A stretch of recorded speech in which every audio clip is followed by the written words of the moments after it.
నమస్తే, welcome to Telugu రాజ్యం. నేను సిరి. మావోయిస్టుల వార్షికోత్సవం వల్ల రవితేజ సినిమాకి బ్రేక్ పడిందన్న ఒక న్యూస్ అయితే వైరల్ అవుతుంది. ఇంతకీ ఏం జరిగిందనే అంశాన్ని మనకు వివరించడానికి మనతో పాటు ఉన్నారు ప్రముఖ సినీ క్రిటిక్ దాసరి విజ్ఞాన్ గారు. నమస్కారం సార్. సో ఇప్పుడు చూసుకున్నట్టయితే మరి మావోయిస్టుల వార్షికోత్సవాలకి రవితేజ గారి సినిమాకి అసలు సంబంధం ఏంటి, దానివల్ల సినిమాకి ఎందుకు బ్రేక్ పడింది? పీపుల్స్ లిబరేషన్ గొరిల్లా ఆర్మీ అక్కడ మన ఏజెన్సీ ప్రాంతంలో మన్యం సైడ్ వైజాగ్ లోపల అక్కడ మోతుగూడెం, డొంకరాయి, పొల్లేరు, సీలేరు పరిసర ప్రాంతాల్లో వీళ్ళు ఏం చేశారంటే రవితేజ సినిమా షూటింగ్ అవుతుంది. మైత్రి మూవీ మేకర్స్ వాళ్ళది, శివ నిర్వాణ డైరెక్టర్. ఒక 20 రోజుల షెడ్యూల్ కోసం అక్కడ పెద్ద సెట్లు వేసి పెట్టేశారు ఆల్రెడీ. వాళ్ళకంటే చలికాలము ఈ టైంలో అక్కడ మార్నింగ్ మంచు, కొంచెం కాశ్మీరీ ఎఫెక్ట్, ఎక్కడో మున్నార్లో ఉన్న ఫీలింగ్ వస్తుంది. తెలిసిందే కదా, చింతపల్లి, అరకు సైడ్. సో వీళ్ళ మంచి లొకేషన్స్ చూసుకొని అక్కడ సెట్లు వేసుకున్నారు. అంతా క్యాప్చర్ చేసుకుందాం అనుకుని సడన్గా ఏమైందంటే పీపుల్స్ లిబరేషన్ గరిల్లా ఆర్మీ వాళ్ళు వారోత్సవాలకి పిలుపునిస్తే అక్కడ వీళ్ళకి పర్మిషన్ అంటే ఇక ఒక 5 రోజులు షూటింగ్ నిమిత్తం ప్యాకప్ చెప్పాల్సి వచ్చింది. అంటే భద్రత విషయంలో ఏమన్నా రావచ్చు కదా. ఇప్పుడు మావోయిస్టులు అంటే పోలీసులకు ఎప్పుడు ఎన్కౌంటర్లు అవి ఇవి జరుగుతూ ఉంటాయి. వీళ్ళేమో డైరెక్ట్ ఫంక్షనే పెట్టారు గ్రాండ్గా. అంటే వీళ్ళు బయటికి రారు కదా, వారోత్సవాలని డైరెక్ట్ పెట్టారు. వారోత్సవాలు వారం పాటు జరిగే ఫంక్షన్. మరి ఒకవేళ దీని మీద ఏమన్నా దాడులు గీడులు జరిగాయి అనుకో, మధ్యలో సినిమా బృందం ఉంది, తెలియకుండా వీళ్ళకి ఏమన్నా అవ్వచ్చు కదా. అందుకని చెప్పేసి అంటే ఒకవేళ బాంబు పడ్డ సెట్ కాలిపోవడం, ఆస్తి నష్టమో ప్రాణ నష్టమో జరగకూడదని గొడవల మధ్య నుంచి శాంతి భద్రతల రీత్యా అక్కడ ప్యాకప్ చెప్పాల్సి వచ్చింది. చాలా వరకు ఏంటంటే కొన్ని సినిమాలు ఇట్లాంటి సిట్యువేషన్ ఎదుర్కొన్నప్పుడు ఎన్ని రకాల నష్టాలు ఉంటాయంటే, నెంబర్ 1, అనుకున్న టైంకి షూటింగ్ జరగలేదు కాబట్టి మళ్ళీ ఇది అందరు ఆర్టిస్టుల డేట్లు సెట్ అయ్యేలాగా ఇంకో రోజు పెట్టుకోవాలి, ఇంకోసారి ప్లాన్ చేయాలి. ఇంకోసారి ఇప్పుడు ఇదేంటి, నీ సీజనల్ క్లైమేట్ కోసం కదా నువ్వు అక్కడికి వెళ్ళింది. ఈ సీజనల్ క్లైమేట్ నీకు అక్కడ ఉంటుందో లేదో తెలియదు. లేదు అంటే మళ్ళీ ఇదంతా నిర్మాత నష్టంలాగా భరించుకొని మళ్ళీ ఈ సెట్ని ఎక్కడైతే ఏ సీజన్లోనైనా ఇలాంటి క్లైమేట్ ఉంటుందో అక్కడికి వెళ్ళి చేసుకొని రావాలి. అదొక కష్టం. అక్కడికి వెళ్ళాలంటే ఆ సీజనల్ ఇక్కడికే ఎందుకు వచ్చారో చెప్తా. ఇక్కడ అడవి విత్ నీకు ఆ ఎఫెక్ట్ ఉంటుంది. అక్కడ ఈ మొత్తం టీ ట్రీలు ఉంటాయి, చక్కగా పేర్చి కూర్చి తీర్చి ఆ చెట్లు ఈ చెట్లు ఉంటాయి. ఎందుకంటే వాళ్ళకి ఆ సీజన్ ఎప్పుడు అలా ఉంటుంది కాబట్టి అక్కడ దానికి తగ్గ అగ్రికల్చరల్ మీద ఆధారపడి వాళ్ళు బతుకుతూ ఉంటారు. టూరిస్టులు అంటే వెళ్ళి చూసి వస్తారు, అరే భలే ఉంది, ఓకే. సినిమాకి పాప మా డైరెక్టర్కి ఏదో స్క్రిప్ట్ రాసుకుంటాడు, ఆయనకు అడవి కావాలి, ఆ దట్టమైన అడవి కావాలి, కొండ ప్రాంతాలు కావాలి, ఆ మంచు పొగలు కావాలి, వాళ్ళందరూ అలా వణుకుతూ ఆ క్లైమేట్, అసలు సూర్యుడే లేకుండా మేఘాలు అలా పాస్ అవుతా ఏవో కావాలి. పాపం ఓ దగ్గర దొరికింది, హ్యాపీగా సెట్ వేసుకున్నాడు. అండ్ సినిమా అంటే మనకేంటి, ఇప్పుడు రవితేజ గారు అవైలబిలిటీలో ఉంటారు ఎందుకంటే నీకు అన్ని డేట్లు ఇచ్చాడు కాబట్టి.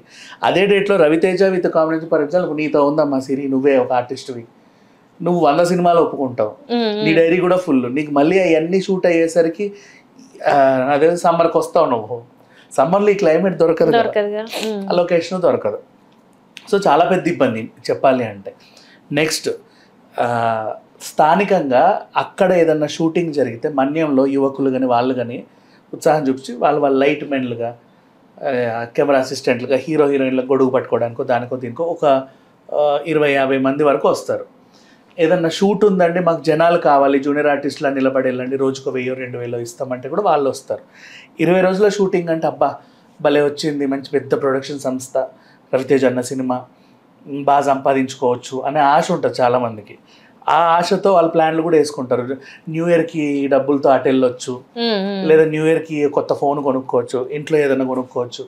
న్యూ ఇయర్ అంటేనే ఏదో ఒక మెమరీ ఉంటుంది కదా, అలా వాళ్ళు న్యూ ఇయర్ ప్లానింగ్ వేసుకుంటారు. ఇవన్నిటి మీద నీళ్ళు చల్లినట్టు అయిపోతుంది ఇప్పుడు, అంతే కదా. ఇప్పుడు 20 రోజులు మా ఇక్కడ షూటు, మా దగ్గరకు వచ్చేటోళ్ళే కరువు. ఎప్పుడో టూరిస్టులు వస్తే తప్ప మేము టెంట్లో రెంట్కి ఇచ్చుకోనో లేకపోతే బ్యాంబూ చికెన్ అమ్ముకోనో కంకులు కాల్చో ఇచ్చి సంపాదించుకుంటాం. సినిమా వచ్చింది అంటే ఎక్కువ డబ్బులు ఇస్తారు వాళ్ళకి. ఎక్కువ లోకల్ గైడ్స్ లాగా ఒక గంట 2 గంటల టైమో లేకపోతే ఒక అరపూట టైం ఉంటుంది కొంతమందికి. ఇప్పుడు నువ్వు ఆర్టిస్ట్వి, నీ షార్ట్ అయిపోయింది, మళ్ళీ రేపు నీకు షూట్ ఉంటుంది, ఖాళీగా ఉంటావు, లోకల్ పిల్లోని పట్టుకొని అవి చూపిమని తిరుగుతావు, ఆడికి ఒక 2000 3000 ఇస్తావు, అదన్న ఒక ఇన్కమే కదమ్మా. చూపిస్తారు దగ్గర, మేడం ఇది ఆకు, ఇది చెట్టు, ఇది అలమా అని, అవన్నీ అబ్బాబలే ఉందని ఫోటోలు దిగేసి వస్తావు. ఇట్లాంటి ఇన్కమ్స్ అన్నీ వాళ్ళు కోల్పోయి అటు వాళ్ళకి నష్టమే, అండ్ సినిమాకి అయితే చాలా పెద్ద నష్టం. ఎందుకంటే డైరెక్టర్కి మళ్ళీ ఆ ఫీల్, ఆ లొకేషన్ అట్లా ఉండేలాగా మళ్ళీ దొరకదు. అదే కావాలి అనుకుంటే మళ్ళీ నెక్స్ట్ డిసెంబర్కి రావాలా, నెక్స్ట్ డిసెంబర్ రావాలంటే సినిమా ఎప్పుడు రావాలా? సినిమా మొత్తానికి బ్రేక్ పడుతుంది, ఒక పెద్ద బ్రేకే పడుతుంది, పెద్ద బ్రేక్ పడుతుంది. సో ఎప్పుడైనా సరే ఒక సినిమా కొన్నిసార్లు సినిమాలు సెట్లు అనుకోమా, ఇప్పుడు పర్లేదు, స్టూడియోలో వేసిన సెట్ పెద్ద పిడుగురాళ్ళ వర్షం పడింది, పిడుగుల వర్షం, ఉరాళ్ళ వర్షం పడింది, ఏం చేస్తావు చెప్పు, మళ్ళీ కట్టుకుంటాం, నష్టమేం లేదు. కాకపోతే డేట్లు కొంచెం అడ్జస్ట్ చేస్తే ఈ నెల వచ్చే నెల చేసుకుంటాం. నీకు అక్కడ గ్రీన్ మ్యాట్సే వేస్తావు కాబట్టి క్లైమేట్స్ అక్కర్లా. ఇప్పుడు ఈ షూట్ కూడా ఈ డైరెక్టర్ కంప్లీట్ చేయాలి అనుకుంటే గ్రీన్ మ్యాట్లో ఆ లొకేషన్ని సెట్ చేసి చేసుకోవచ్చు, కానీ న్యాచురల్గా చేసేది వేరు, ఇది వేరు. కాకపోతే దీనికి ఏంటంటే కొంచెం ఖర్చు ఇంకెక్కువ కూడుతుంది, మళ్ళీ ఎక్కువ ఖర్చు అవుతుంది. ఇప్పుడు న్యాచురల్గా అంటే ఆల్రెడీ అక్కడ ఉంది, ఇప్పుడు మళ్ళీ తీసుకెళ్ళి ఒక నిపుణుడికి ఇచ్చి, ఒరే నిపుణుడా దీన్ని తీర్చిదిద్దు అంటే వాడు ఇంకా బాగా చెయ్యాలి. ఎందుకంటే ఇప్పుడు టెక్నాలజీకి నీకు అది వెతికినట్టు కనపడవద్దు, మళ్ళీ వీడికి ఇంకెక్కువ ఇవ్వాలి, అదొక డబ్బు, ఇదొక ఖర్చు. అంటే ఇక్కడ మొత్తానికంటే ఇప్పుడు ఈ 9 days 10 days ఏదైతే ఉందో, ఈ 10 days 20 days షెడ్యూల్ 5 రోజులు అయింది, ఇంకా 15 రోజులు, ఇంకా 15 రోజులు. సో 15 రోజులు అంటే మళ్ళీ వీళ్ళకి టైం కుదరకపోవచ్చు, అందరికీ కుదరదు. నిర్మాతకి ఇంకో నష్టం, నీకు 15 రోజులకి పేమెంట్ ఇవ్వాలి, నేను నీ డేట్స్ నేను బ్లాక్ చేసా కదా, 15 రోజులు షూటింగ్ లేదా అటుపో ఇటుపో అనలేము. వాళ్ళు లేదు అనుకుంటే వీళ్ళు ఏం చేస్తారు, కొంచెం ఎట్లా షూట్ క్యాన్సిల్ అయింది కదా అని చెప్పేసి కొంచెం ఆ వైజాగ్ వరకు అక్కడిక్కడో 2 రోజులు అటు ఇటు తిరిగి వెళ్ళిపోతారు, అంతకు మించి వేరే ఏమి ఉండదు. ప్రొడ్యూసర్కి నష్టమే, ఆ లోకల్ ఉన్న పాపం వాళ్ళకి నష్టమే, అందరికీ నష్టమే. మొత్తానికి అలానే మావోయిస్టుల వారోత్సవాలు జరగొద్దని మనం చెప్పం, ఎందుకంటే అది వాళ్ళది, వాళ్ళ పర్సనల్, వాళ్ళకంటూ కొన్ని ఉంటాయి కదా. ఇప్పుడు వీళ్ళే వాళ్ళ దగ్గరికి వెళ్ళారు, వీళ్ళ దగ్గరికి రాలా. సో మరి దీనివల్ల సినిమా రిలీజ్ డేట్ కూడా చేంజ్ అయ్యే అవకాశాలు ఉంటాయి ఒక్కొక్కసారి. కొంచెం డైరెక్టర్ తెలివిగా ఏదన్నా ప్లాన్ బి వర్కౌట్ చేస్తే అనుకున్న టైంకి రిలీజ్ చేసుకోవచ్చు. రైట్ అండి, thank you so much. Hello, Telugu రాజ్యం ఛానల్ చూస్తున్నారా? సామాజిక రాజకీయ జీవన చిత్రణే తెలుగు రాజ్యం. అతిశయోక్తులు అసత్యాలు ఉండవు. రాజకీయ కోణం కాదు, ప్రజా కోణమే కొలబద్ద. తెలుగు రాజ్యం వీక్షణ మీ ఉత్తమ అభిరుచికి నిదర్శనం.